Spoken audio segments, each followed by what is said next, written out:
ড্রেসের জন্য। আর কাশ্মীরি লঙ্কার গুঁড়ো দিয়ে তারপরে এই মাছগুলো বেশ বড় বড়। ব্যাস এদিকে করছি। সবাই খুব ভালো। গুড মর্নিং, আশা করি সবাই ভীষণ ভালো আছো। আর আজকে সকাল সকাল এই ইলিশ মাছ নিয়ে বসেছি, কারণ আজকে আমি রান্না করব ইলিশ মাছ। আর এই ইলিশ মাছগুলো ফ্রিজে অনেক দিন ধরেই রয়েছে, মানে ডিপ ফ্রিজে রেখে দিই, কোনো অসুবিধা হয় না, অনেক দিনই থাকে। তো আজকে রান্না করব আর সেই জন্য সকাল সকাল বের করছি। মাছগুলো এরকম পাথরের মতো শক্ত হয়ে আছে, তো কিছুক্ষণ জলের নিচে রেখে দিলে এটা নর্মাল হয়ে যাবে, তারপরই আঁশ ছাড়াতে পারবো। তো ততক্ষণে আমি একটু টুকটাক কাজগুলো করে নেব, কারণ এই মাছ নর্মালে আসতে মোটামুটি তো ঘন্টাখানেক লাগবেই। আর তার সাথে এই 3 পিস রুই মাছও বের করে নিয়েছি, এটাকেও জলের নিচে রেখে দেবো কিছুক্ষণ। আর রুই মাছের আঁশ ছাড়াতে সুবিধা, বড় বড় আঁশ থাকে, কিন্তু এই ইলিশ মাছের আঁশ ছাড়াতে প্রচুর টাইম লাগে। একেতেই তো ঠান্ডা হয়ে আছে, তারপরে আবার ছোট্ট ছোট্ট আঁশ। তো যাই হোক, খেতে গেলে তো কষ্ট করতেই হবে। মাছগুলো এদিকে ভেজানো থাক, আর আমি ওদিকে ঘরের যেসব টুকটাক কাজকর্ম আছে সেগুলো সেরে নিই।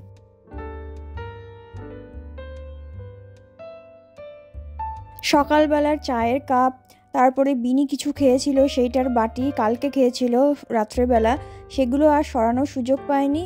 আর সব খেলনা এদিক ওদিক ছড়িয়ে ঘরটা একদম নোংরা করে রেখেছে। তো এখন যদি এটা ফেলে রাখি এই কাজটা জমে যাবে, কারণ যেরকম ফাস্ট ফরওয়ার্ডে দেখাচ্ছি ভিডিওটা, ওই রকম যদি 2 মিনিটে হয়ে যেত তাহলে তো বেশ ভালোই হতো। বিনির তো স্কুল ছুটি হয় 1:30টার সময়, তো এইসব কাজকর্ম করতে করতে এই জাস্ট কয়েক ঘন্টা কিভাবে কেটে যায় বুঝতে পারি না, কারণ ও এসে গেলে আর তো টাইম পায় না। তখন ওকে খাওয়ানো, ওর অ্যাক্টিভিটি থাকলে নিয়ে যাওয়া, এইসবেই টাইম কেটে যায়।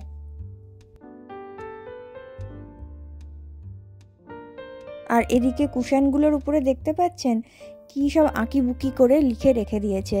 যদিও এগুলো খুলে ধোয়া যায়, কিন্তু জানি না ওয়াশিং মেশিনে দিলে উঠবে কি না, তো মনে হয় ওগুলো হাতেই ধুতে হবে।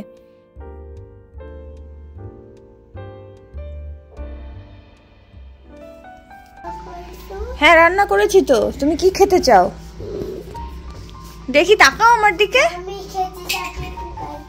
হ্যাঁ, প্যানকেক। আচ্ছা, তুমি স্কুল থেকে এগুলো কি নিয়ে এসেছো একটু দেখাও আমাকে। এইটা হচ্ছে সেন্ট প্যাট্রিক ডে। এইটা হচ্ছে সেন্ট প্যাট্রিক ডে আজকে। সেন্ট প্যাট্রিক ডের জন্য। আর এইটা, এটা কার নাম লেখা? শ্রেয়াংশী। হ্যাঁ, আর সোমবারে সেন্ট প্যাট্রিক্স ডে, আর সেদিনকে তো স্কুল ছুটি থাকবে, তাই আজকেই স্কুলে সেন্ট প্যাট্রিক্স ডে সেলিব্রেশন হয়েছে। তো সেই জন্য সবাইকে বলেছে এই সবুজ জামা পরে যেতে। আর এগুলো কোত্থেকে আসলে? স্টারগুলো খুলে গেছে? খুলে গেছে স্টারগুলো। হ্যাঁ। আর এটা কি? এটা আইস। আইস আমি তো জানি না মা, তুমি না জানালে কি করে জানো? তুমি কি জানো না? ঠিক আছে, এবার জামা প্যান্ট খুলে ফেলো, দিয়ে খেয়ে নাও। ওকে, গ্লু খুঁজে দাও। গ্লু এখন কি আঁকছো মা? এটা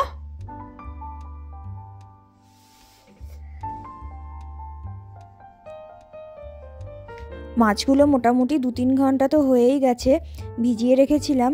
এখন বেশ নর্মাল টেম্পারেচারে চলে এসেছে। এবার আসল কাজ এই আঁশ ছাড়ানো, যেটা করতেই বেশি সময় লাগে। আমার তো মনে হয় মাছ রান্না করতেও এত টাইম লাগে না, বিশেষ করে এই ইলিশ মাছ, যেমন সর্ষে ইলিশ বা বেগুন দিয়ে যেই পাতলা ঝোলটা হয়, যে কোনো ধরনের রান্নায় করতে মনে হয় অতটা টাইম লাগে না, যতটা টাইম চলে যায় এই মাছের আঁশ ছাড়াতে গিয়ে।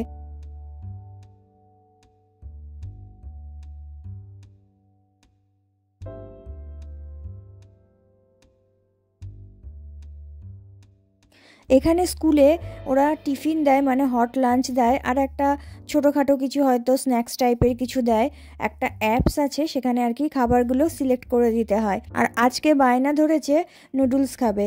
স্কুলে কিন্তু এরকম নুডলস, পাস্তা, এরকম অনেক রকমই অপশান থাকে। আর তার সাথে অনেক সময় চিকেন, রাইস বা ভেজিটেবলস এইসব অপশানও থাকে। তো এক এক দিন এক একটা সিলেক্ট করা যায়। মাছ এদিকে ছাড়ানো আর নুন হলুদ মাখানো সব কমপ্লিট। এবার মাছটাকে আমি একটু ভেজে নেব।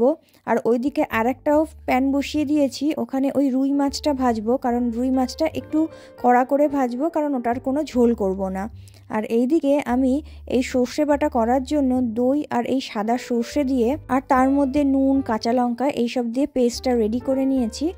ব্যাস এবার এই সর্ষের তেলের মধ্যে একটু কালো জিরে আর হলুদ আর অল্প একটু কাশ্মীরি লঙ্কার গুঁড়ো দিয়ে তারপরে পেস্টটা দিয়ে দিয়েছি। আর আমার তো হাতে সর্ষে বাটা এক এক দিন এক এক রকম হয়, আর আমার একটাই ভয় লাগে যাই হয়ে যাক তিতো যেন না হয়ে যায়, তিতো হলে একদম খেতে ভালো লাগে না। এদিকে মাছটা অনেকটাই কড়া করে একদম লো আঁচে দিয়ে ভেজে নিয়েছি।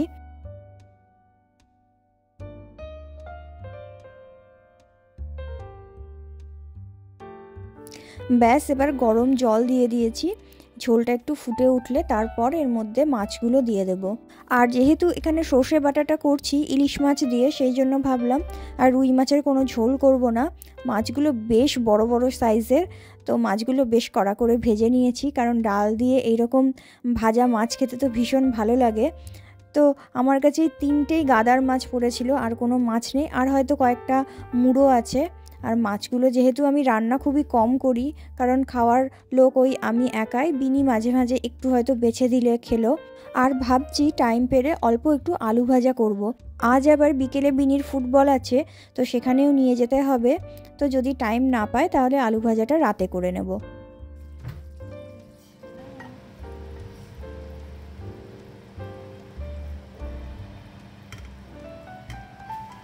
ব্যাস এদিকে আমার সর্ষে বাটা রেডি হয়ে গেছে।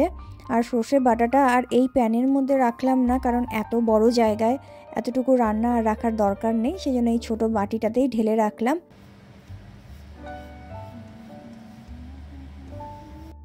মাছ যেহেতু রান্না করব আজকে, তো সেই জন্য আগে থেকে স্নান করে নিইনি, তাহলে একটা আষ্টে গন্ধ না হলে গায়ে হয়ে যায়। তো এখন আমার মাছ রান্না হয়ে গেছে, সব কমপ্লিট। এবার যাই স্নানটা সেরে নিই।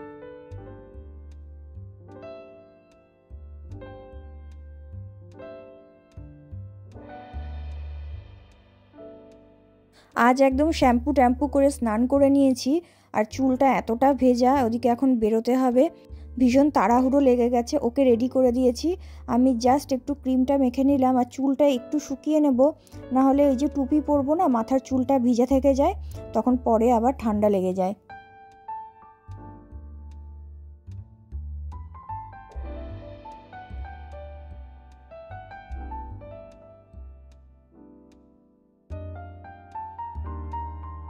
ওয়েদার ফোরকাস্টে দেখাচ্ছে যে এই উইকটা আর নেক্সট উইকটা বেশ ভালো থাকবে, মানে একদম সানি ওয়েদার যাকে বলে, আর টেম্পারেচারটাও বেশ ভালোই থাকবে। কিন্তু এখন সমস্যাটা হচ্ছে দিনের বেলা 13-14, কখনো 18ও হয়ে যায়, ওদিকে রাত্রিবেলায় 0 বা 1-2 এইরকম টেম্পারেচার হয়ে যায়, তো সেই জন্যেই শরীরটা খারাপ করে।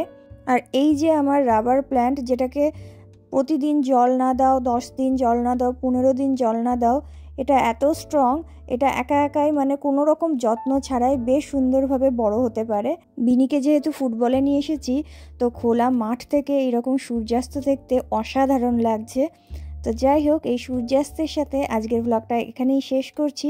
সবাই খুব ভালো থেকো, দেখা হবে পরের একটা ভ্লগে। টাটা।